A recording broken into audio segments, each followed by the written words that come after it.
Ahora vamos a tener la intervención de Elder Lenin Flores Vázquez, el líder comercial de Zoetis, y nos va a hablar de la sanidad, una pieza clave en la productividad y competitividad en ganadería bovina. Doctor, tal vez nos hace el favor de presentar más o menos un resumen de todo lo que usted ha trabajado para que lo conozcan. Gracias. Gracias, Astrid. Gracias a Grupo Vigor por la invitación, a la Cámara de Productores de Leche de Guatemala también, ¿verdad? Gracias a Oliver, que es el gerente de distrito para Zoetis en Guatemala y El Salvador. Somos hondureños, y trabajamos para Zoetis ya hace 7 años. Tenemos una profesión de base de ingeniero agrónomo, luego tenemos una maestría en ciencia animal en la Universidad de Minnesota, ¿verdad? Y posterior a eso tenemos una especialidad también en la parte de reproducción por la Universidad de Missouri, Estados Unidos. Y como les comentaba, de 7 años para acá estamos trabajando para Zoetis como líder comercial y como apoyo técnico para Centroamérica y República Dominicana en estos últimos 2 años, ¿verdad? Y el día de hoy lo que queremos compartir con ustedes es un tema bastante complejo. No es fácil poder resumir el tema que se va a compartir con ustedes hoy. Me dicen si ya pueden ver la pantalla, Astrid. Sí, se mira bien, solo tal vez le pone para presentación. Ahí está perfecto, gracias. No, gracias a ustedes. Es un tema complejo, les comentaba, porque hablar de sanidad son muchas cosas de las que el doctor César también ya mencionó, ¿verdad? Y es complicado poderlas resumir en una sola presentación, ¿verdad? Lo que sí hay que tener en cuenta es que la sanidad es parte importante de la competitividad, ¿verdad? Y de la rentabilidad de las ganaderías del día de hoy, que las tenemos que ver como empresas y no como ganaderías como tal, ¿no? Para poder ver rentabilidad al final del año contable. Entonces vamos a tratar de hacer un resumen de lo que nosotros creemos que puede ser de mucha importancia para comentarle con los productores de leche de Guatemala, pero se quedarán, claro está, muchos temas por afuera, el tema de parasitosis interna, externa, el tema de muchas enfermedades nuevas que están surgiendo por ahí, que no se mencionarán, pero que en su momento imagino yo que el doctor César o algún otro expositor las mencionará en lo que va del evento, ¿no? Entonces vamos a comenzar, y cualquier pregunta, duda o comentario es bienvenido, ¿verdad? Cualquier término que no se entienda o un término que por acá en Honduras lo mencionemos de una parte y en Guatemala lo mencionen de otra, con todo gusto pueden consultarlo también para hacer un poco más amena la plática, ¿no? Entonces, empezando un poco ahí con una introducción, productores de leche de Guatemala, hay muchos, ¿no? Así como nos atrevimos un poco ahí a invitar a algunos colegas de otros países de Centroamérica, así que también hay en la reunión productores de Costa Rica, de Honduras y de Guatemala. Hay varias razas, ¿no? Y a eso quiero comentar un poco primero, que los métodos tradicionales de ganado bovino, de manejo de ganado bovino, se han ido sustituyendo por sistemas eficientes, ¿no? Aprovechándose, claro está, la adaptabilidad de los animales de muchas razas, Holstein, Jersey, ahora muy común los cebú, ¿no? Y la cruza entre esas razas productoras de leche 100% para poder sacar algunos híbridos muy buenos que se han adaptado bastante bien al trópico de nosotros, como es el famoso Girolando, y hoy por hoy hay algunas fincas con buenos resultados de Gir con cruza de Jersey y animales muy eficientes, ¿no? Entonces, la adaptabilidad de esos animales o la migración de los ganaderos de buscar razas que se adapten más que todo a las zonas bastante complicadas donde la parasitosis externa es una complicación que nos hace perder mucho dinero, hace que en realidad tengamos que optar por otras razas y no tanto las clásicas, no tanto los manejos clásicos que hacíamos, sino que tengamos que migrar no solo los manejos, sino que también el uso inteligente de la alimentación en estos mismos animales, ¿no? Y claro está, la mejora genética según el propósito que se persiga, sea leche, sea carne, sea en algunos momentos de lechería donde decidimos meter animales de carne porque el reemplazo de nosotros es muy grande y en realidad necesitamos bajar esa cantidad de reemplazo y metemos 1 o 2 años toros de razas productoras de carne para poder aliviar esa carga de animal en la finca. Entonces, hoy por hoy está de moda también eso. Claro está, el doctor lo mencionaba muy bien, ¿no? Que sin cultura sanitaria es y será siempre imposible alcanzar los mercados internacionales, países como nosotros que siempre estamos buscando las oportunidades de poder exportar un poco de lácteos, de poder exportar un poco de carne hacia otros países que están dispuestos a pagar un poco mejor por el precio de nuestros productos. Entonces, sin cultura sanitaria, sinceramente es bien imposible que podamos alcanzar esos mercados. Claro está que cuando nosotros abrimos los tratados de libre comercio con cualquier otro país, algunas barreras pueden caer, pero se pueden levantar otras barreras de tipo sanitario que nos conlleven a nosotros a implementar algunas, ¿cómo se llama?, estrategias de mercado para poder mejorar la sanidad de nuestros atos. Ejemplo de ello es la trazabilidad, ejemplo de ello es la erradicación de brucela y tuberculosis, que el doctor en las últimas diapositivas lo mencionaba muy bien. Pero al final de todo esto, aparte de nosotros ser productores de ganado, de tener animales en nuestras fincas, de ser productores de pasto, de silo, de maíz, somos al final productores de alimentos, ¿no? Y al tener en nuestras manos un producto que en realidad es bastante importante para la humanidad, debemos de tener la total claridad y transparencia de poder producir productos, valga la redundancia, con total ética, ¿no? Y libres de cualquier sustancia que sean dañinas hacia el humano, ¿no? Llamándose antibióticos, llamándose desparasitantes o cualquier otra molécula que puedan venir a dañar la salud del humano. Entonces, con eso iniciado, pues vemos que en realidad la sanidad es un tema bastante crucial y es parte de los pilares de que las ganaderías hoy por hoy sean rentables, ¿no?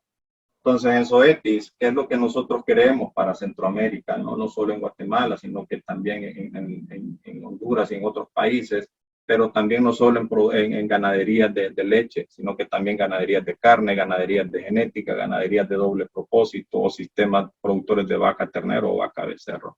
Entonces, ¿qué es lo que buscamos nosotros? Es ganaderías más sustentables, ¿no? Más eficientes y más competitivas. Que cada uno de ustedes, productores de leche, sea más competitivo en la medida de lo posible, ¿no? Pero ¿qué requerimos para esto? Bueno, que las vacas se preñen más seguido, ¿no? Que haya más crías, que esas crías que nosotros logramos obtener tengan un mayor crecimiento, que tengan un mayor peso, por lo tanto que tengamos más carne porque la población humana no deja de crecer, entonces hay más bocas humanas que alimentar en el mundo y tenemos la misma o menos tierra agrícola producida porque la población va creciendo, las ciudades se van expandiendo hacia afuera y por lo tanto necesitamos más leche en el menor tiempo. Entonces, por lo tanto, al necesitar todas estas cosas, todos estos requerimientos, nosotros tenemos que tomar en cuenta la parte sanitaria de nuestros bovinos. ¿Cómo lo podemos lograr mejorar este negocio de la ganadería? Una, lo hablábamos desde un principio, desde la primera diapositiva, es en el tema de genética y reproducción, es buscar razas que se adapten. Muchas veces nos preguntan, ¿cuál es la mejor raza? La mejor raza es la que se adapta a mi finca, es la que se adapta a mi manejo, es la que se adapta a mi pasto, es la que se adapta a mis condiciones climáticas de donde yo tenga mi finca, ¿no? Parte de ello también para poder lograr es la sanidad, ¿no?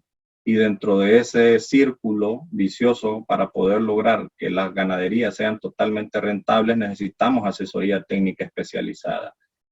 Personas dedicadas al desarrollo de novillas, personas dedicadas como el doctor César, dedicadas a la elaboración de planes profilácticos, a la elaboración de planes sanitarios dentro de la finca y hoy por hoy también tenemos que hacernos aliados, amigos, de los nutricionistas, ¿no? Porque la vaca se mejora su estado nutricionario, su estado sanitario, dependiendo de lo que coma, ¿no? De aquí depende mucho, del 70 al 80% de lo que coma la vaca depende su bienestar y su levantamiento de fuerzas para el sistema inmunológico. Si no tenemos esto, si no tenemos una buena nutrición, si no hay buena sanidad, si no tenemos la genética correcta, en nuestro pueblo, en nuestra finca, si no tenemos unos buenos programas reproductivos, no solo los protocolos de sincronización, no solo los tratamientos hormonales, sino que también la prevención de enfermedades reproductivas. Y si no tenemos una buena asesoría técnica, difícilmente nosotros vamos a encontrarle sabor al negocio de la ganadería. Por lo tanto, esto debemos de tomarlo en cuenta cuando queremos implementar una ganadería o cómo mejorar la ganadería que mi abuelo, que mi padre me han dejado para poder en realidad ser totalmente rentable. Entonces, ¿qué herramientas tenemos que tener en cuenta? ¿Qué herramientas tenemos que empezar a establecer en las fincas para poder buscar esa rentabilidad? Una son los programas de salud, vacunación, desparasitación y el uso de antibióticos correctos por el tiempo y la cantidad que sean necesarias por el animal, ¿no? El uso de antibióticos hoy a nivel mundial está siendo analizado con ojos bastante grandes, es decir, se están disminuyendo la cantidad de moléculas de antibióticas al uso en animales, tratando de proteger algunas moléculas que son muy buenas para el humano, para tratar enfermedades bastante complicadas y que tienen en común el uso también en animales y que muchas veces no se respetan esos retiros. También hay que tener en cuenta los programas reproductivos para vaquillas y para vacas que tienen que ser totalmente independientes, ¿verdad? Para donadoras, todo lo que hoy por hoy está de moda en el caso de las transferencias de embriones. Y también hay que tener un programa que muchas veces nos enfocamos solo en estos animales adultos porque para muchos la parte de animales pequeños o animales que no están dando todavía rentabilidad a la finca, no están llevándome un quetzal o un dólar o un lempira a la finca, para nosotros no son productivos y los dejamos por ahí, los dejamos rezagados, no le hacemos nada, pero también hay que montar un programa de desarrollo de terneros. Y el doctor mencionó un punto muy importante. Todo esto es muy bueno. Toda esta parte es muy buena de elaborar programas de salud, de estar con el médico veterinario, con el ultrasonido, con las hormonas, con la transferencia, trayéndome el toro X, Y. También son muy buenos los programas de desarrollo, pero si en el punto de venta, donde el ganadero muchas veces es el primer lugar donde llega, cuando tiene emergencias en la finca, la gente no está capacitada, difícilmente vamos a poder brindar buenas soluciones. Entonces, a lo que quiero decir es que la cadena tiene que ser en conjunto, animales, profesionales y también las personas que están vendiendo los productos veterinarios deben de estar capacitadas para hacer las mejores recomendaciones para que el ganadero pueda obtener la rentabilidad. Entonces, la sanidad, ¿por qué debemos prevenir? Y no tanto caer a las emergencias, no tanto ser reactivos y hasta que se me cae un animal y se me muere, yo trato de buscar medicina o yo trato de buscar la asistencia del médico veterinario o del profesional, porque prevenir es mucho más barato que estar apagando fuegos. Prevenir es mucho más barato que estar gastando en antibióticos, estar controlando enfermedades. Definitivamente, el uso de biológicos viene a aumentar la rentabilidad porque viene a disminuir las emergencias en la finca, ¿no? Entonces, en el caso de las enfermedades endémicas de los animales, reducen significativamente la rentabilidad de las empresas pecuarias debido a que hay una menor cantidad y calidad de producción y de reproducción, menos vacas gestantes, menos pariciones, mayor intervalo entre partos, más tiempo que las vacas pasan como bocas y no como vacas, es decir, porque una vaca vacía se come lo mismo que una vaca preñada, gasta los mismos medicamentos que una vaca preñada. Entonces, por lo tanto, eso viene a disminuir la rentabilidad. Incremento en las tasas de morbilidad, mortalidad y letalidad, ¿no? Y por lo tanto, al final del día, lo que se va a venir es un aumento significativo en los costos de producción. Y un ejercicio sencillo, ¿no? Donde egresos menos ingresos me va a dar la rentabilidad, pero si mis egresos son mayores, pues mi rentabilidad va a ser negativa. Y lo que tratamos a través de la sanidad es disminuir esos egresos e aumentar esos ingresos al vender animales más sanos, con más carne, con más leche y debidamente certificados, libres de cualquier enfermedad o protegidos a través de vacunación. En programas reproductivos en las vacas, ¿qué tenemos que pensar? En mejorar la eficiencia reproductiva. Es sencillo, este concepto se ve sencillo en esta diapositiva, pero lograr la eficiencia reproductiva no es tan fácil, ¿no? Hacer que una vaca se preñe después de que pare o lograr preñar una vaquilla a una edad temprana no es tan fácil. Hay que invertirle mucho tiempo, hay que invertirle mucha plata y mucho manejo, ¿no? Por lo tanto, para buscar la eficiencia reproductiva hay que acortar el periodo de anestro. El problema de nosotros, el trópico, el 75% de las vacas 100 días después del parto está en anestro. 25% de las vacas apenas ciclan. Apenas entre el día 60 y 90 tienen un cuerpo lúteo, que significa que la vaca tiene una actividad reproductiva. Pero el resto, el 75%, se encuentra en anestro. Un anestro mucho por nutrición, un anestro mucho por falta de minerales, un anestro mucho por, ¿cómo se llama?, patologías después del parto, ¿no? Partos distóxicos, metritis, un montón de cosas que se pueden conllevar al momento del parto, ¿no? Manejo eficiente de las hormonas, de los tiempos y de las categorías de los animales, como les comentaba anteriormente. Los protocolos para vaquillas, para mejorar eficiencia reproductiva, son totalmente diferentes a los protocolos que se deben llevar en vaca adulta. Por lo tanto, lo que nosotros tratamos de buscar al final de mejorar la eficiencia reproductiva es incrementar los porcentajes de fertilidad, es incrementar el porcentaje de vacas que me quedan preñadas, pero no solo incrementar el porcentaje de vacas preñadas, es incrementar el porcentaje de vacas que me llegan a parto. Y de esas vacas que me llegan a parto, incrementar el porcentaje de vacas que me destetan. Entonces es una sola cadena, no solo es lograr preñar a la vaca. La vaca se preña por la boca, lo han escuchado en muchas ocasiones y de muchas personas, pero también la preñez se mantiene por la boca. Una vez que logramos ese ternero que se mantenga en el útero de esa vaca, es lograr destetarlo de forma sana, y es por eso que anteriormente en la diapositiva se mencionaba que los programas de desarrollo de terneros deben de ser incluidos en la finca.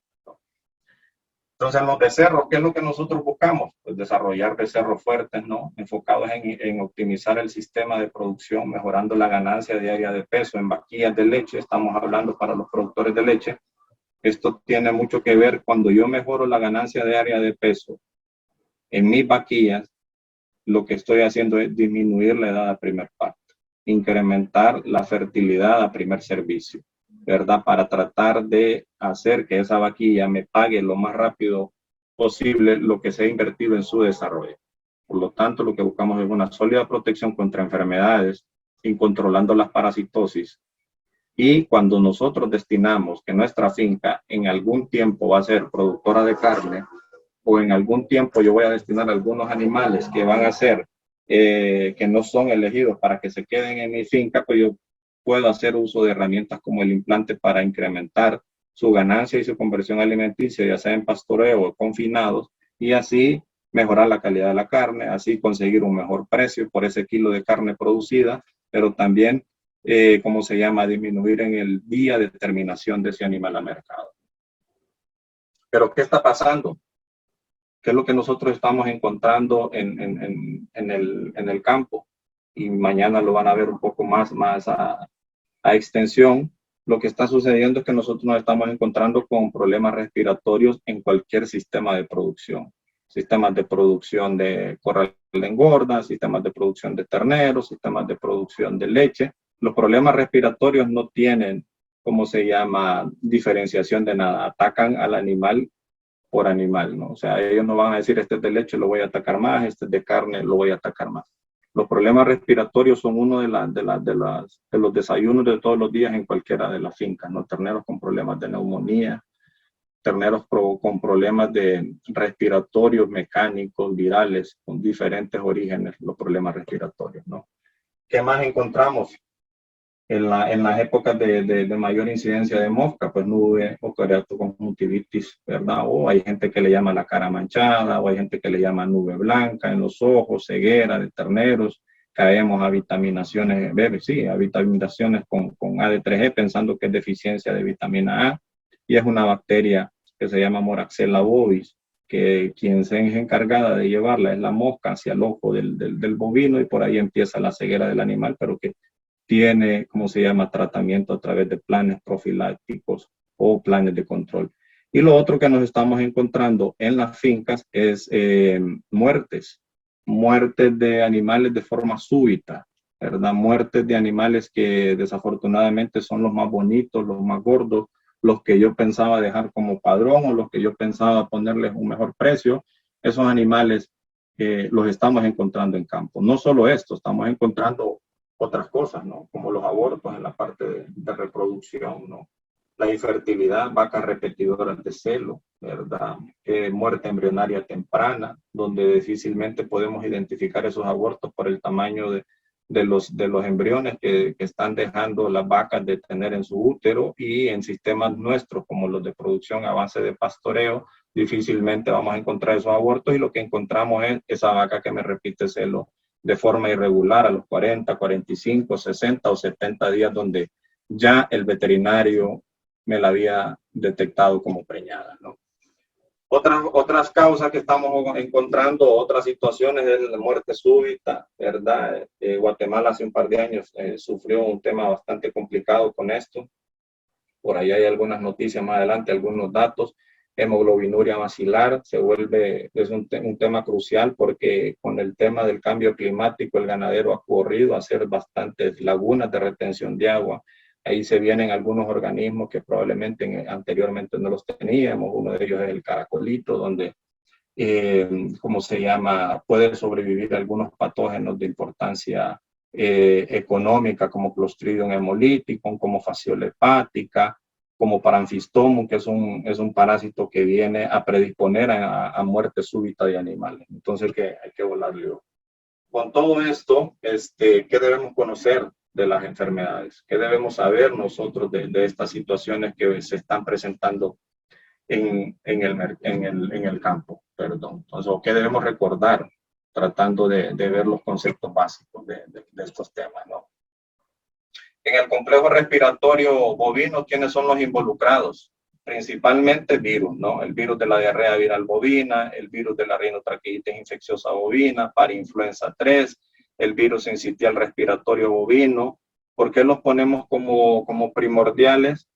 Porque una de las características de estos virus es inmunodeprimir a los bovinos. Es la forma en cómo actúan, es la forma de tener latencia dentro del bovino, esperando en algún momento que las defensas bajen de ese bovino, esperando momentos en los cuales ellos puedan expresarse, replicarse, inmunodeprimir más el animal, y que enfermedades bacterianas respiratorias nos puedan complicar más los cuadros de neumonía en esas fincas, ¿no? Como anemia hemolítica, como Pasteurella multósida, como Staphylococcus, y varias bacterias que pueden ocasionar la muerte de los terneros, ¿no?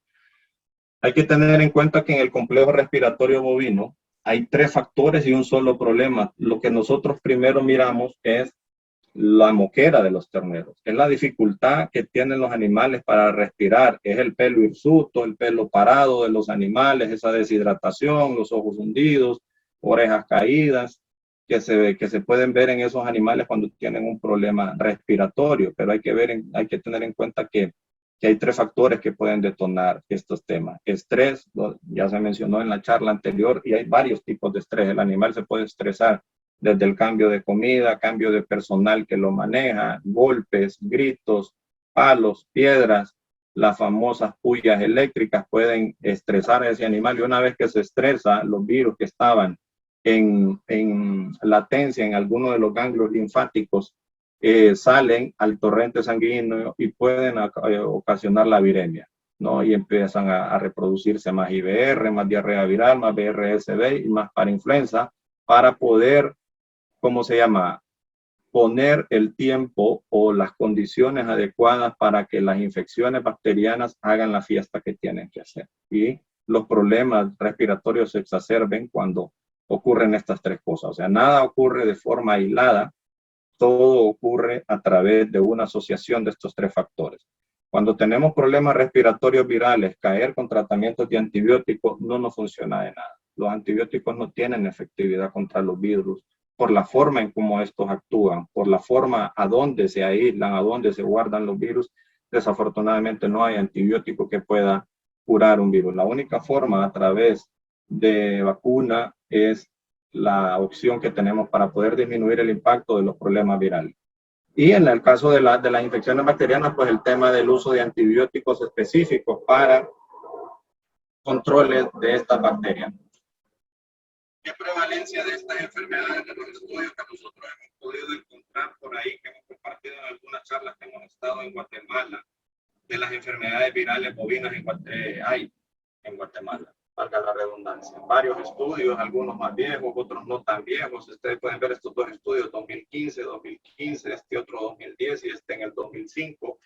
En este estudio podemos ver que para esta fecha del 2015, la doctora Adriana encontraba un 28% de diarrea viral bovina en esta, ¿cómo se llama?, en la costa del Cauca, en Quetzaltenango. Aparte de eso, encontró un 92% de positividad de IBR. En este otro estudio, en el 2010, un poco más viejo, la doctora María encuentra un 72% de positividad contra IBR. Importante que en todos estos 4 estudios que están acá en esta diapositiva, en ninguna de las fincas se hacía un tema de prevención con vacuna. O sea, eran animales que eran positivos hacia la enfermedad, que en algún momento se habían enfrentado hacia la enfermedad. Y en este estudio interesante que se hizo en la cuenca lechera de Guatemala, ¿no?, este doctor Carlos Alberto Pimentel encuentra que el 65% de las terneras que ellos pudieron diagnosticar fueron aisladas con diarrea viral bovina a través de animales persistentemente infectados. O sea, los animales eran infectados en útero y nacidos ya con el virus. Por lo tanto, estos animales son los animales que me van a contaminar las fincas, porque difícilmente estos animales van a poder responder a los programas de vacunación, ¿no? Y en este estudio, en Petén, el doctor Jorge Ariel encuentra el 80% de positividad.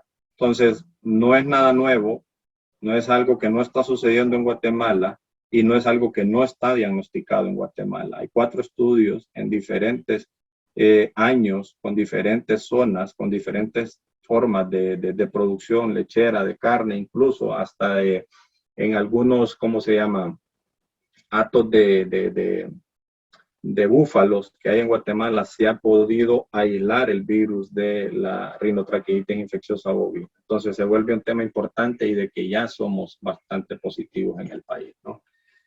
Y lo otro que estábamos hablando de muertes súbitas que les comentaba, esto no es un tema tan viejo, ¿no? Esta es una noticia muy reciente, de hace 2, 3 años en Guatemala, si no me equivoco, donde se publicaba que Clostridium, la bacteria que podría ser la causa de la muerte de reses en Petén, muertes súbitas, ¿no? Y así hay varias noticias que se presentan y donde desafortunadamente pues no se puede hacer nada, sino que simple y sencillamente esperar la muerte de los animales cuando se nos dan estas ocasiones. Pero van a ver que tiene que suceder algo para que estas muertes se me puedan estar presentando. Entonces, con esto dicho, ¿cuál es el impacto económico que nos encontramos en campo y que debemos entender? También encontramos un estudio interesante en Guatemala, un estudio ya un poco bastante viejo, ya casi de 20 años, pero donde podemos ver que cuando hay fincas positivas a este tipo de afecciones reproductivas, el intervalo entre partos, los días abiertos, el parto a primer servicio, el intervalo entre celos, el intervalo entre servicios, se me abre en animales que son totalmente positivos.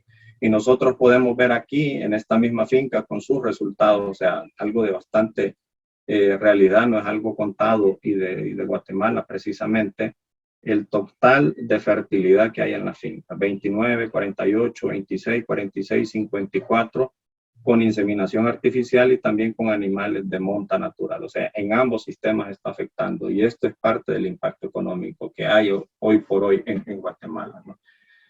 En aspectos de salud, el impacto económico, el complejo respiratorio y reproductivo bovino representa el 80% de todos los problemas de salud de un hato, ¿no? Y que la prevalencia clínica en becerros alcanza hasta el 24%, ¿no? Entonces es alta, un cuarto de 10 terneros, 20, ¿cómo se llama así? 24, 25, estamos hablando de 2.5, casi 3 terneros me pueden estar cruzando por un cuadro respiratorio. Y bien sabemos que un ternero que tiene un cuadro respiratorio jamás se va a desarrollar como un ternero que no tiene ningún problema respiratorio en sus primeros 3 meses de edad, lo que conlleva a retraso en el crecimiento, lo que conlleva a gastos de tratamiento en ese ternero y también lo que va a conllevar es a una edad más vieja de poder estar montando esa ternera Holstein, esa ternera Jersey o esa ternera productora que espero yo ser productora de leche, pero que por un cuadro respiratorio se puede estar atrasando su crecimiento. Entonces, una de las 3 principales causas de desecho en bovino, respiratorio, el otro es, ¿cómo se llama?, problemas de diarreas y el otro es la edad. Los bovinos se me van de la finca por edad, ¿no? Diarrea, respiratorio y edad son las 3 principales causas. No es que el problema de patas, no es que el problema reproductivo no sea de mayor impacto, pero no está dentro de las primeras 3 causas para que la vaca se me vaya o el animal se me vaya de la finca, ¿no? Entonces, ¿cuáles son las consideraciones en la incidencia del complejo respiratorio? Que se ha demostrado que la enfermedad del CRB en forma subclínica es mucho más prevalente de lo que pudiéramos pensar, ¿no? Como no lo vemos, como no vemos el lagrimeo, no vemos la moquera en el ternero, pues pensamos que nuestro animal no está enfermo, ¿no? Pero en este mismo estudio que hace el doctor Wheaton en el 2001, se reporta que el 68% de los animales con lesiones pulmonares observables a nivel de rastro, o sea, cuando esos animales llegaron a sacrificio, hasta entonces nos dimos cuenta que esos animales habían cursado por un cuadro respiratorio por las lesiones que llevaban en pulmón.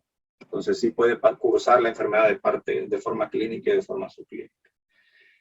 ¿Qué otro impacto económico podemos tener? Que los animales que manifestaron lesiones en pulmón encontradas en la inspección en rastro tuvieron una disminución de la ganancia diaria de peso de 25 a 295 gramos por día. Y si son animales que nosotros estamos implantando y que ya traen un problema pulmonar, vamos a estar pensando que el implante no me sirve y es que traen una complicación pulmonar que no me deja que el implante se desarrolle o no me deja que el animal tenga la ganancia y la conversión alimenticia que yo estoy esperando. Entonces, en un ensayo que hace la Universidad de Oklahoma a 150 días de engorda, lo que él logra descubrir es que novillos que no tenían lesiones pulmonares tienen una una ganancia diaria de peso de 1.58 kilos.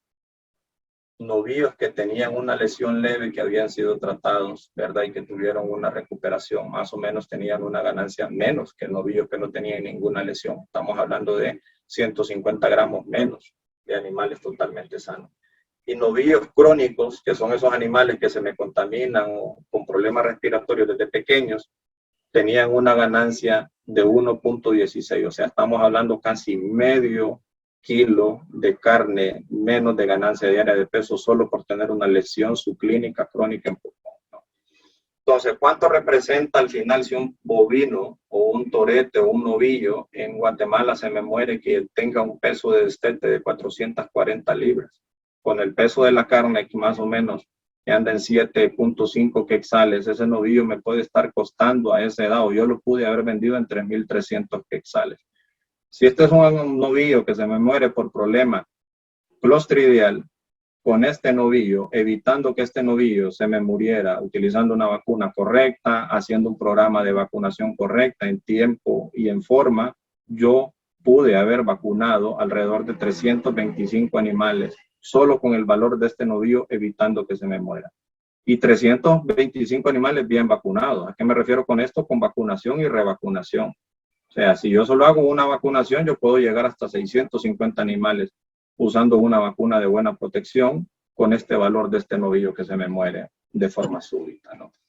En cuanto a la parte reproductiva, las fallas reproductivas comunes son identificadas por muerte embrionaria, muerte fetal, partos prematuros y terneros nacidos muertos. Todo lo que está aquí afecta, ya sea muerte embrionaria, no importa que se me muera el embrión de 20, de 45, el semen que yo utilicé, muchas veces esa vaca queda sucia, muchas veces queda con cuerpos lúteos persistentes, hay que gastar en hormonas para deshacer a eso, o muchas veces son vacas que no me vuelven a ciclar, ¿verdad? Desafortunadamente son vacas que están llamadas a ser desechadas. Entonces la muerte embrionaria ocurre en los primeros 44 días de gestación y el aborto, para que tengan una idea, para así clasificar y ponerles el valor, son clasificados arriba de 45 y otros autores lo clasifican como un aborto arriba de 60 días de gestación, más o menos.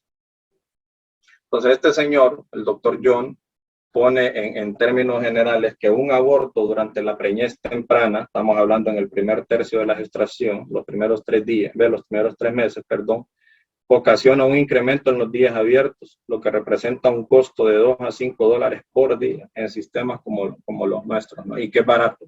Esto dependerá. ¿Por qué la brecha tan larga? Por el nivel de tecnología, el nivel de producción y el valor de los animales que cada finca tiene. Entonces no se puede estandarizar o $2 o $5 porque cada finca es totalmente diferente. Hablando un poquito ahí, para resumir el tema, las causas de infecciosas de falla reproductiva son varias, no solo son las que les mencioné, hablamos de IBR, que puede ocasionar problemas de muerte embrionaria temprana, pero también puede ocasionarme abortos después de los 6 meses de gestación. Diarrea viral bovina se vuelve la enfermedad más importante en cuanto al complejo reproductivo, porque me puede ocasionar trastornos reproductivos desde el inicio de la gestación, o sea, hacer que la vaca no me geste porque me modifica todo el patrón de hormonas que produce la hormona. Hay varios estudios que demuestran ello, pero también me puede ocasionar abortos. Pero dentro de ese grupo está Leptospira, Borpeterseni, Jarrio bovis, leptospirosis de forma normal, canícula, gripotifosa, Jarrio normal, listeriosis, brucelosis, vibriosis, neóspora, tricomoniasis, vibriosis, entre otras, ¿no? Entonces, esto solo es como un cuadro para que vean todo el tema de enfermedades reproductivas que me pueden estar afectando la parte de poder lograr más terneros en la finca. Entonces, ¿qué otra enfermedad nos está haciendo ruido en condiciones tropicales? Porque no solo es específico de Guatemala, sino que es todo. Nosotros estamos en una región bastante interesante, alta humedad, alta temperatura, el ciclo de los parásitos y la aceleración de la proliferación de enfermedades es más alta que en otras regiones del país como Estados Unidos o al sur de Chile o Argentina, ¿no? Entonces, una de ellas es Clostridium bovina, que son varios organismos. Hay que tener en cuenta cuando nosotros hablamos de Clostridium es que son varios organismos. Y es por eso que se vuelve importante la vacunación o el uso de vacunas polivalentes contra Clostridium. No solo vacunas que me traigan una o dos cepas vacunales, ¿no? Y el tema con ellas es que actúan por medio de toxinas, ¿no? Provoca muerte súbita, fulminante. Hay gente que comenta cuando uno llega a la finca que cayó un rayo y se murió, o que la culebra lo está picando y los animales aparecen muertos, y que la pierna donde la culebra lo picó es la pierna que tiene hinchada. Entonces hay que, o inflamada, perdón. Hay que tener en cuenta que puede estar Clostridium afectando esta finca y lo afecta, ¿no? ¿Cuáles son las especies de Clostridium que nos pueden afectar y cada una de sus clasificaciones de las enfermedades? Pues Septicum como edema maligno, Chamboei, que le conocen la gente como la mancha, Sordei, Hemolyticum o hemoglobinuria basilar o orina con sangre, que le llama la gente. Hay que tener en cuenta que la orina con sangre puede ser ocasionada de forma multifactorial. No solo la parte de Clostridium hemolítico, Leptospira está incluida ahí, intoxicación por cobre, por mencionar algunas, entre otras, ¿no? En el caso de Clostridium noicui, hepatitis que provoca hepatitis necrótica, y los tipos de Clostridium perfringens que me provocan enterotoxemia en terneros o en animales que yo tenía en un tipo de alimentación y los traje a otro tipo de alimentación. Hablando de animales que estaban en pastoreo, yo los traigo, los encierro y les empiezo a dar silo o dietas calientes. Pueden ser predisponentes a padecer de enterotoxemia. Clostridium tétano y Clostridium botulinum. Clostridium que nos provoca el botulismo. Entonces, ¿cuáles son las complicaciones? Son bacilos, anaerobias estrictamente. Por eso es que cuando el animal se estresa y se queda generalmente sin oxígeno el músculo, y por eso es que los animales más bonitos, más gordos, más pesados son los que más se mueren, porque son los que más rápido se quedan sin oxígeno en los músculos, en las piernas, en el pecho del animal, y por lo tanto hace que cuando ese músculo se queda sin oxígeno, la enfermedad o la bacteria se pueda proliferar más rápido. Y en esa proliferación de la bacteria, lo que produce, o hay un subproducto que son las toxinas, que cada Clostridium tiene su tipo de toxina, ¿no? Por eso casi están bien clasificadas. Actúan, ya lo habíamos mencionado, por medio de toxinas, y lo importante acá es que utilizan el suelo como medio de diseminación. ¿Y por qué importante? Porque cuando nosotros sobrepastoreamos las fincas, hacemos o exponemos a los animales a mayor cantidad de bacterias o de esporas de Clostridium. O cuando nosotros hacemos los ensilajes de maíz, hay un estudio interesante que hizo la Universidad de Wisconsin, más o menos entre el 10 al 15% del peso del silo, sin importar el tamaño, lleva sedimentos del suelo. Por lo tanto, va a llevar esporas y se vuelve crucial establecer programas de vacunación cuando yo voy a alimentar con, ¿cómo se llama?, pastos conservados, ¿no? Entonces, la prevención del complejo clostridial, y hay que poner foco en hemoglobinuria basilar. ¿Por qué? Por el cambio climático. Porque ya no hay tanta agua, porque los ríos se me han secado, porque yo tengo agua estancada y donde se pueden proliferar bacterias y parásitos que me hacen que la enfermedad se me incremente en su impacto económico. Entonces, esta hemoglobinuria basilar es producida por Clostridium hemolítico, pero también hay factores que desencadenan estas enfermedades. Como lo mencionaba el doctor, factores que me van a estresar ese animal, factores que me van a provocar vasoconstricción, es decir, que las venas o las arterias de los animales se me contraigan, por lo tanto no circula la sangre. Al no circular la sangre, quien lleve el oxígeno a todo el cuerpo de los animales son los glóbulos rojos. Entonces, si las venas están tapadas, no va a haber oxígeno circulando en el resto del animal, y si no hay oxígeno, hablábamos que estas bacterias se proliferan en ausencia de oxígeno. Por lo tanto, el estrés me puede ocasionar un problema o me puede detonar los problemas de clostridiasis en la finca. Son varios organismos, no solo es uno, nada más que tienen el mismo género, pero diferente apellido, por así decirlo, y que actúan por medio de toxinas, y que el único síntoma que yo puedo ver es que los animales se me mueren de la noche a la mañana, ¿no? Y aquí lo mencionaba la Universidad de California, ¿no? Donde comentan ellos que las enfermedades clostridiales pueden ser ocasionadas por, la puede ocasionar un clostridio. La pierna negra me lo ocasionan diferentes tipos de bacterias. No sé si todavía me escuchan porque se me desconectó aquí la situación.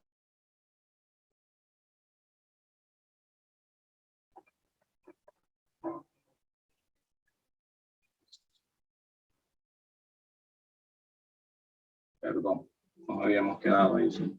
No sé si me siguen escuchando. Entonces, ¿cuáles son esos factores de riesgo? Las deficiencias de fósforo en el suelo, desmineralización de los animales. ¿Y por qué la desmineralización? Porque los animales, cuando están desmineralizados, lo que tienden a hacer es a comer tierra. Y si van a comer tierra, lo que presentamos en la diapositiva anterior es que van a comer esporas de Clostridium, por lo tanto, facilitamos la entrada de estas enfermedades al interior de los animales. El uso de vacunas que solo sean bacterinas, porque ya vimos que las enfermedades actúan en base a toxinas. Entonces, si utilizamos vacunas solo en bacterinas, solo una parte de la enfermedad estamos protegiendo, pero la toxina, que es en realidad que mata a los animales, no la protegemos. Las microlesiones en tracto digestivo por cambios bruscos de dietas, acidosis ruminal por dietas demasiado calientes, ¿verdad? Con demasiados carbohidratos, intoxicación por nitratos o nitritos, lesiones por peleas de los animales cuando juntamos lotes en los programas de vacunación, desparasitación que hacemos de forma general o en sábana.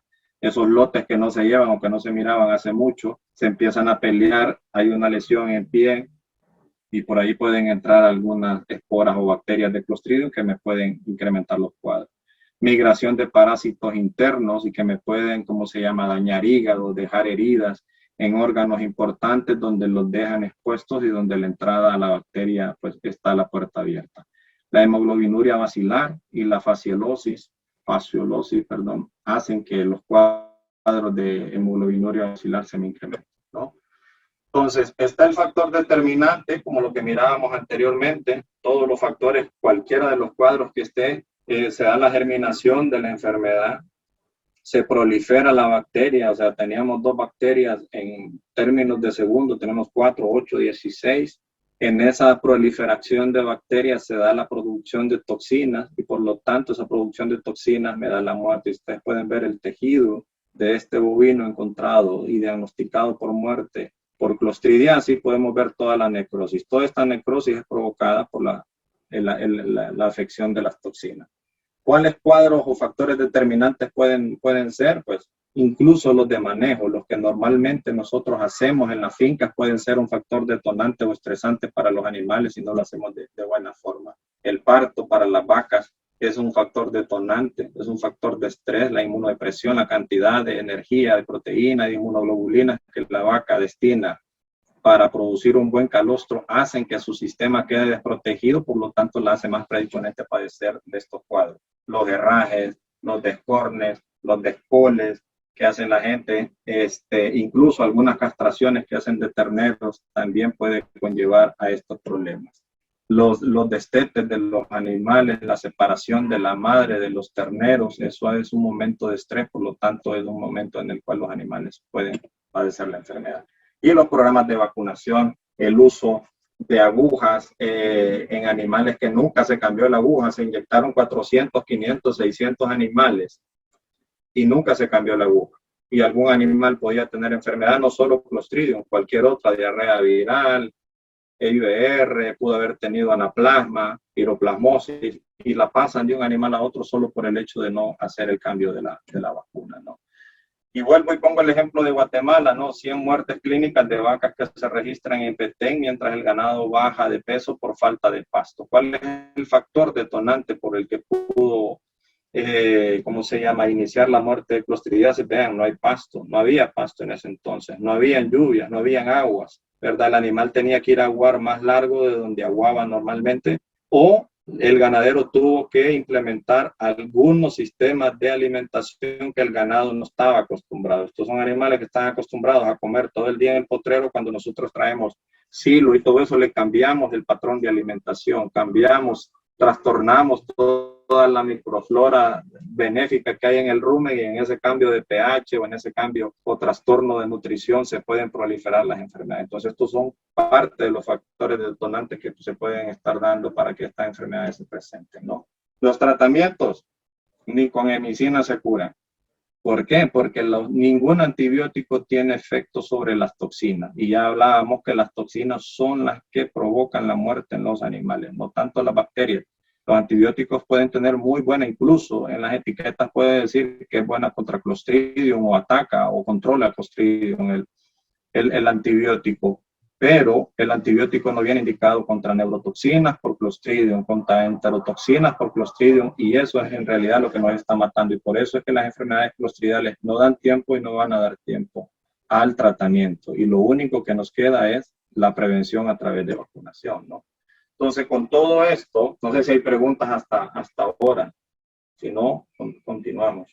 Entonces, con todo esto, ¿qué es lo que tenemos que hacer? ¿Qué hacemos? ¿Qué hace el ganadero? ¿Qué hacen las vacas? ¿Verdad?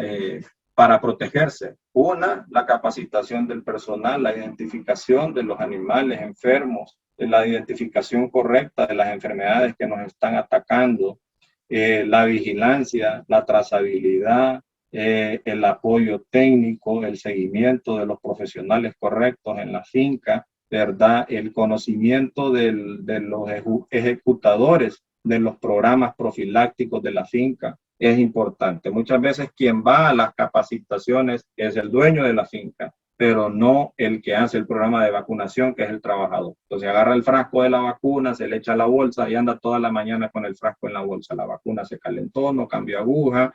Él, pensando que era buena idea, desinfectó las jeringas y las agujas con yodo o con alcohol, y después cargó la vacuna, se murió la vacuna, los animales se les puso cualquier otra cosa menos quedaron vacunados. Entonces hay que tener cuenta. Y la otra es establecer programas o planes de vacunación que me permitan a mí gastar menos en antibióticos, menos en control, e invertir más en prevención para no llegar a ese tipo de problemas, ¿no? ¿Qué programas de vacunación sugerimos nosotros, verdad? Hay que tener en cuenta, y el doctor mencionó algunos conceptos ya, leer y seguir las instrucciones de las etiquetas de las vacunas, de los productos que se vayan a utilizar, no solo de la vacuna, hablemos en general de todos los productos fármacos veterinarios que se utilizan, la vía de administración, la dosis, el tiempo de retiro, en qué animales sí, en qué animales no, evitar la administración intramuscular o vacunas subcutáneas en animales de menos de una semana de edad, o las vacunas intranasales son aceptables, o sea, es más ¿cómo se llama? Perdón, viable de forma oral o de forma nasal las vacunas en terneros menores de una edad que las vacunaciones de forma subcutánea o de forma intramuscular, y vamos a ver más adelante por qué no. Considerar, y el doctor lo mencionó muy bien, no es que nos hayamos hablado para hacer la misma charla, poner las mismas consideraciones, es que esto está publicado, ¿verdad? Y los profesionales de buena cepa, como dicen, lo manejan. Considerar el concepto de los anticuerpos maternos.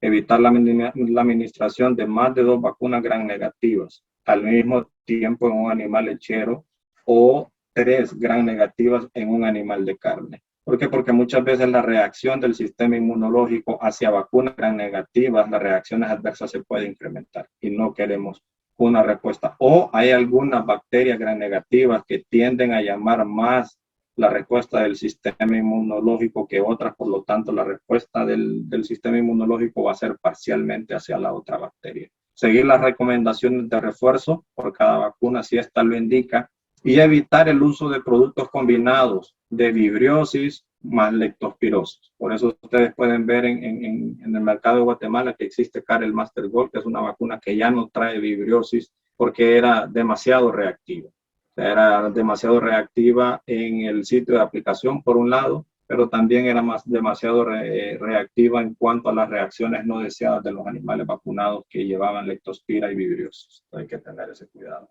¿Qué factores comunes pueden comprometer a la respuesta inmunológica a la vacunación? Los anticuerpos dominantes. Hay algunos, ¿cómo se llama? Patógenos, o hay algunos organismos que tienden a llamar más la respuesta inmunológica de los animales hacia ellos que hacia otros. Y si nos basamos o ponemos en lista esos organismos, IBR es uno de ellos. Entonces, cuando nosotros vacunamos vacunas por primera vez, que ese animal no había sido vacunado contra IBR, la respuesta va a ser más hacia IBR que hacia los otros organismos que llevan la vacuna. Hay algunas vacunas que traen alguna tecnología que disminuyen bastante este detalle, como las vacunas que traen tecnología de IBR con cepas virales termosensibles, que me disminuyen y me tratan de provocar una respuesta inmunológica en el animal de forma pareja, ¿no? Los anticuerpos maternos, eso me afecta bastante, y las hormonas.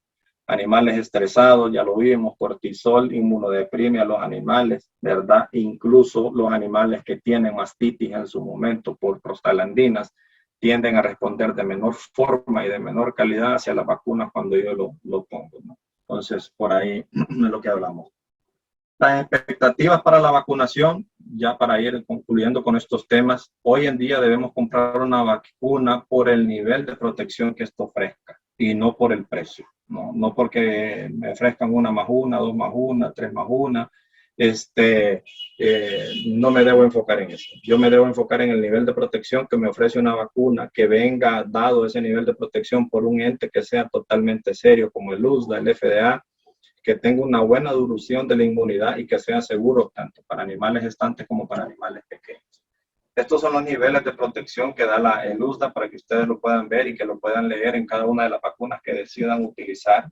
El nivel 1 es que previene la colonización y replicación del organismo de desafío. Entre más alto, el nivel 1 es el mejor. Entre más, ¿cómo se llama? Más arriba el número, es menos, ¿cómo se llama? Beneficiosa la vacuna. Ese es el concepto.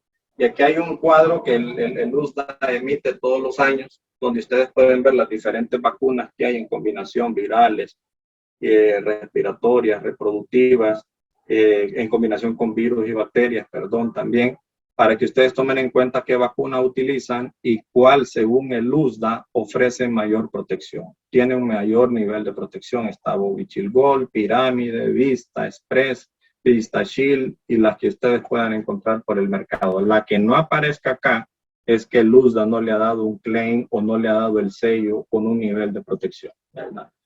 Y esto es en cuanto a las vacunas de virus vivos, ¿verdad? Como para diarrea viral bovina, IBR, PI3, IBR, SB, y estas son las vacunas que traen alguna o más fracciones muertas en su composición viral, ¿verdad? En el caso de Carel Master, ¿cómo se llama? La fracción de diarrea viral bovina es muerta y así sucesivamente es comparada contra otras vacunas que su fracción, una o más de sus fracciones, perdón, es muerta en su composición viral. Entonces esto lo da el USDA y la que no aparezca acá a virus muerto es que no tiene ese sello por parte del USDA. Entonces hay que estar por ahí. Los programas de vacunación hay que iniciar antes del servicio con vacunas que tengan una protección fetal, y protección fetal en las vacunas no significa que el ternero no necesite ser vacunado. Protección fetal significa protección a que el ternero no me vaya a nacer con defectos congénitos o que no vaya a perder esa preñez. Pero siempre una vez que nace el ternero necesita ser vacunado. En la crianza, tan temprano como sea necesario, dependiendo de la incidencia de enfermedades que yo tenga en mi zona, indispensable la continuidad de los programas de vacunación para mantener un estatus sanitario de las fincas muy bueno. El intervalo entre las vacunaciones depende del biológico utilizado. Si es virus vivo que no necesita revacunación, si es a virus muerto en algunas fracciones necesita su revacunación. Y cuidar la cadena de frío y realizar cambio de agujas. No, ambos extremos en la cadena de frío son malos. Que la vacuna se congele y el que la vacuna se caliente, ambos extremos son malos, ¿verdad? Entonces hay que cuidar los dos, ¿no? Las vacunas deben de ser mantenidas entre 2 y 8 grados centígrados, tanto en la refrigeradora o en la cámara fría como en el corral donde nosotros establecemos los programas de vacunación. Preparar la vacuna que se va a utilizar por 1 hora y no preparar más, porque hay vacunas que se inactivan por más de 1 hora y ya no funcionan. Este es un programa sugerido, ¿verdad? No es una receta de cocina. Los programas de vacunación se deben de adaptar y se deben de conversar con los médicos veterinarios que atienden a esa finca, ¿verdad? Para poder establecer el mejor programa acorde a esa finca, dependiendo de la incidencia de las enfermedades. Pero al día 0 o el día del nacimiento, nosotros lo que recomendamos es un galón de calostro, ¿verdad? En las primeras 2 horas de vida, y ojalá que esas vacas tengan un buen plan de vacunación o tengan una buena calidad de calostro, ¿no? Para que me puedan ofrecer una buena protección a esos terneros, a esas terneras en los primeros 2, 3 meses de vida, que es la primera vacuna que el ternero, por así decirlo, recibe. Y importante con el calostro también, la hora en que yo se lo doy después de que nace. Ojalá sea en las primeras 4 a 6 horas después de nacimiento.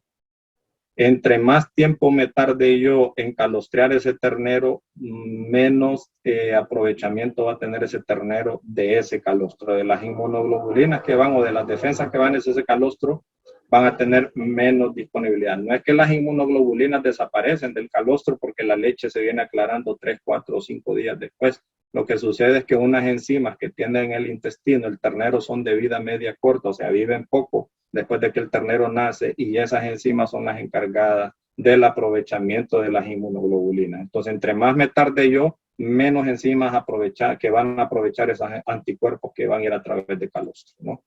La curación del ombligo es importante, y aunque parezca una recomendación clásica o común o sencilla, esta es la puerta hacia muchas enfermedades de los terneros, respiratorias, digestivas, entre otras.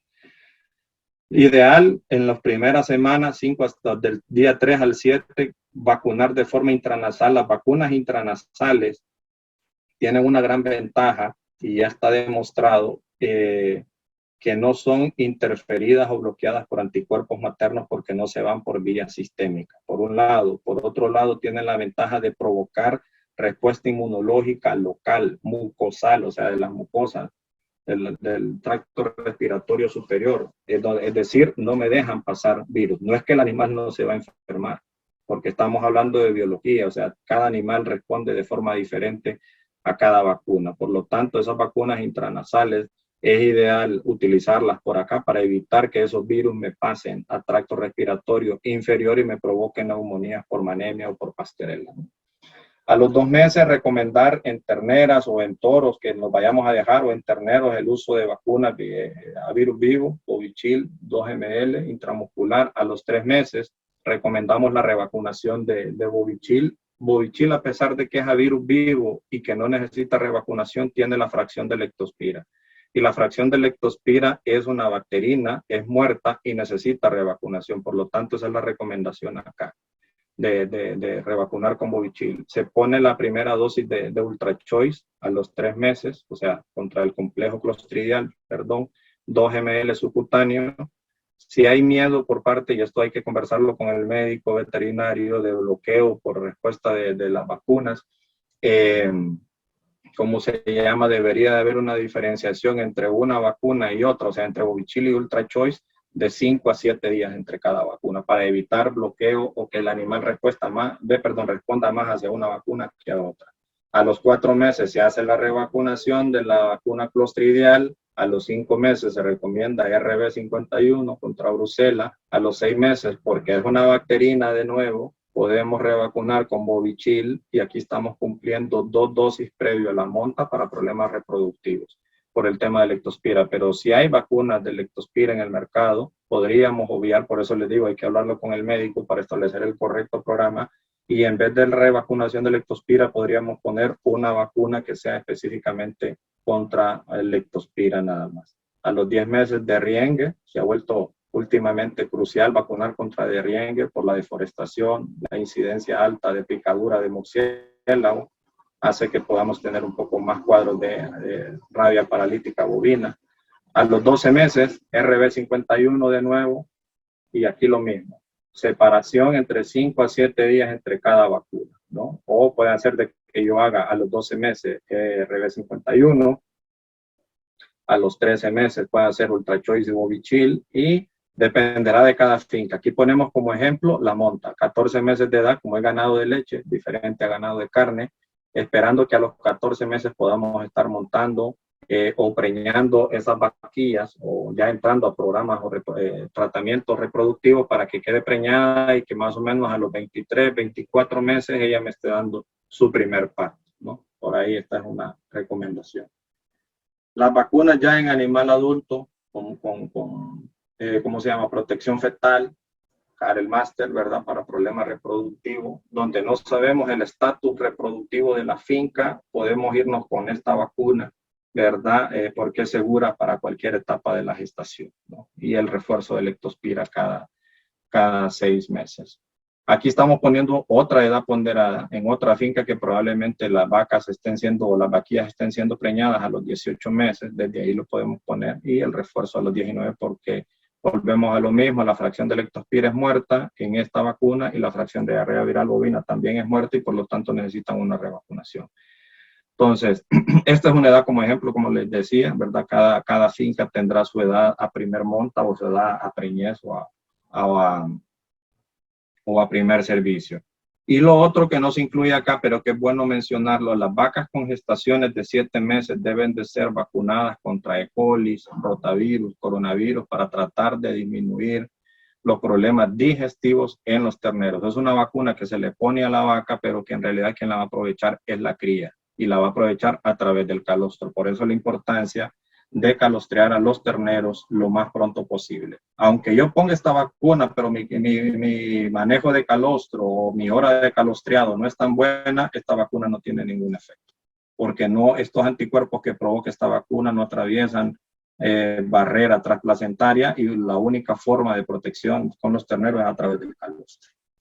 Entonces, ¿cuáles son los objetivos al final de un plan de vacunación? Es aumentar el estatus inmune general de la explotación para que las enfermedades no se me proliferen y los virus y las bacterias no tengan hacia dónde migrar, ¿verdad? Y este es el concepto incluso que se está dando ahorita con lo de la pandemia, es vacunar a la mayoría de la población para que el virus ya no tenga dónde saltar, donde salte que sea neutralizado y que no se siga proliferando mucho más. Disminuir la circulación vírica o bacteriana en la finca, disminuir el número de animales que portan la enfermedad y con afección activa, disminuir las pérdidas asociadas con las infecciones, tanto respiratorias y reproductivas y muerte súbita, y mejorar la calidad del calostro en hembras gestantes para que ese ternero pueda tener una buena protección en los primeros 3 meses.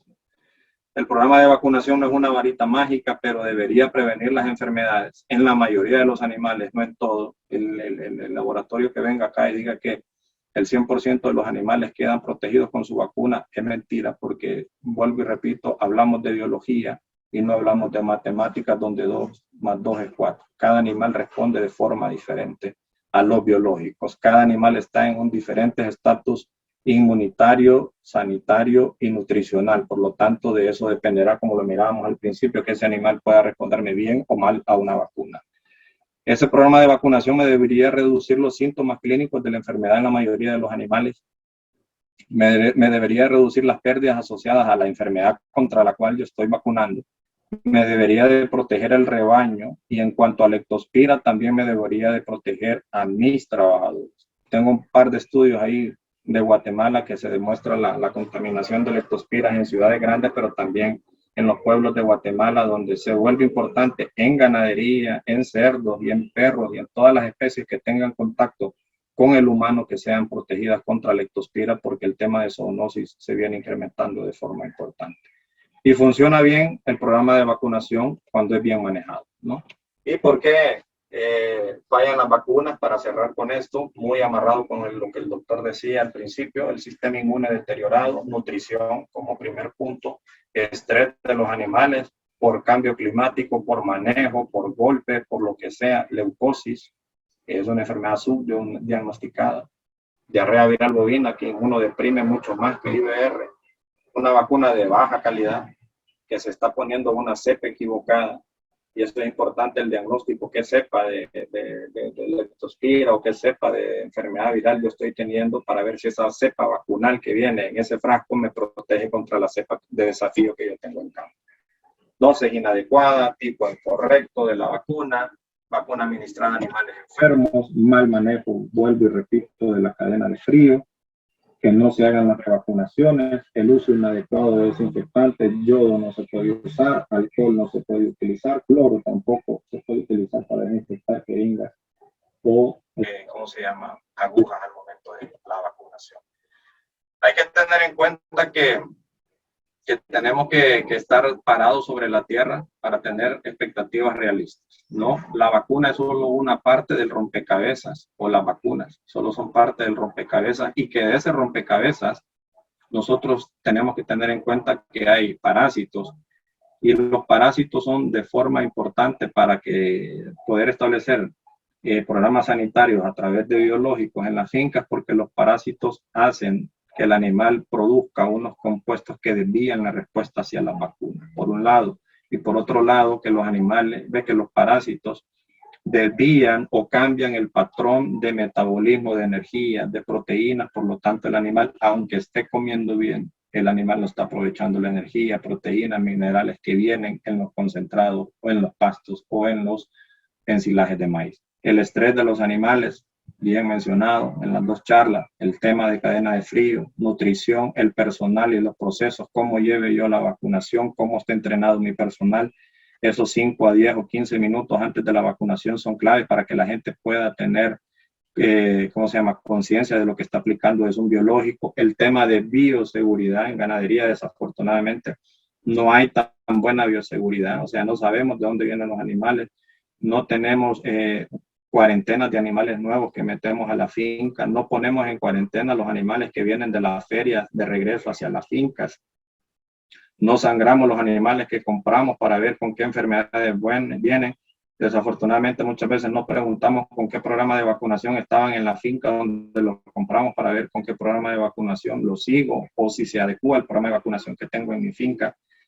Y al final de cuentas, y como punto central, lo que tenemos que hacer es tener un programa de salud de alto, ¿verdad? O sea, es un programa de salud nutricional para todas las etapas, un programa de salud de becerro, un programa de salud de vaquilla, un programa de salud de vaca adulta, un programa de vaca postparto, ¿verdad? O programa de vaca fresca, un programa de control, diagnóstico y manejo de la mastitis, ¿verdad? Todo eso es importante tener cada programa o cada protocolo en la finca.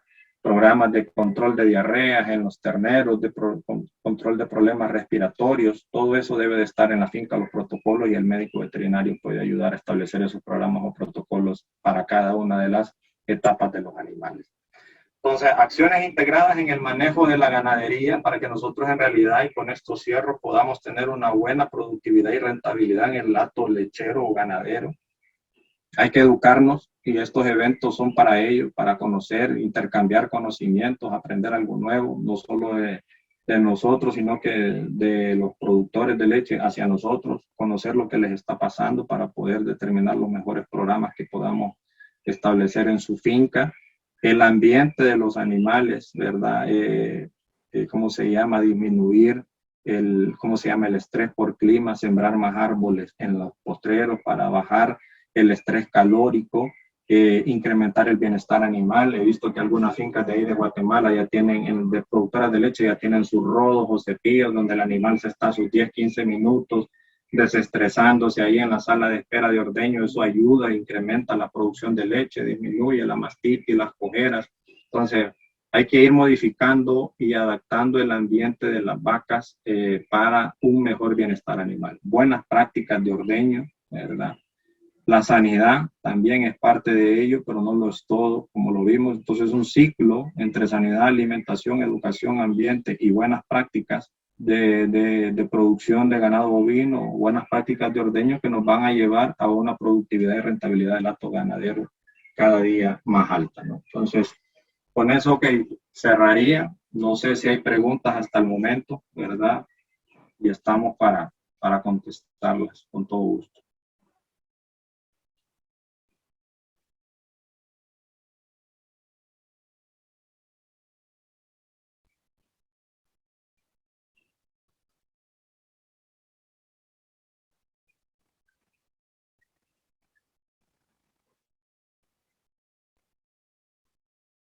Buenas, están todavía por ahí. Sí, buenas tardes. Mire, yo no sé si alguien tiene alguna pregunta de los que están, los participantes.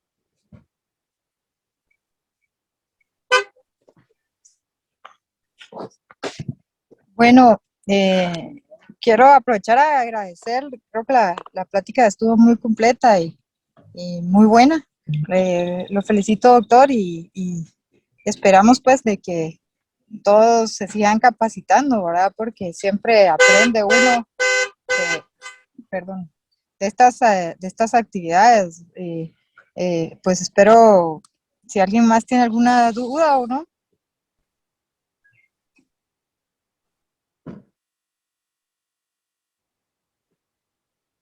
Bueno, queremos agradecer a Zoetis y a Grupo Vigor, y también los invitamos para que el día de mañana continuemos con las otras dos pláticas, ¿verdad? Yo creo que son bien enriquecedoras porque tienen mucha experiencia de los profesionales, ¿verdad? Y entonces los esperamos el día de mañana de 3 de la tarde en adelante.